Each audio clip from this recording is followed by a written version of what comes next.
अब चलते हैं स्टूडेंट्स चैप्टर नंबर 11 की एक्सरसाइज की तरफ, जिसमें हम लोग डिस्कस करेंगे शॉर्ट क्वेश्चंस को, सॉल्व करेंगे न्यूमेरिकल प्रॉब्लम्स को। सबसे पहले हम लोग स्टार्ट करते हैं शॉर्ट क्वेश्चन से। Short question number 1 is why is the average velocity of the molecule in the gas 0 but the average of the square of velocities is not 0।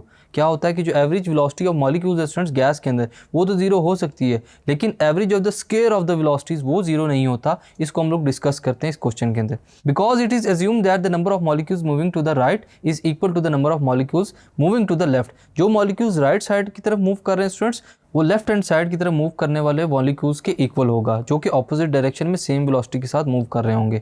Therefore जो average सम होगा स्टूडेंट्स वो क्या होगा, 0, क्योंकि दोनों की डायरेक्शंस क्या हैं, opposite. Way square of the negative velocity is always a positive quantity. Square of the velocities जो है स्टूडेंट्स वो पॉजिटिव ही रहेगा, बेशक अगर जो वेलोसिटीज हैं उनकी वैल्यूज के साथ नेगेटिव साइन है, तो जब उनका स्क्वायर लिया जाएगा स्टूडेंट्स तो वहाँ पर वेलोसिटीज जो है वो पॉजिटिव हो जाएगी। देयरफॉर यही वजह है स्टूडेंट्स कि जो एवरेज स्क्वायर ऑफ वेलोसिटीज है वो 0 नहीं हो सकता। Thank you.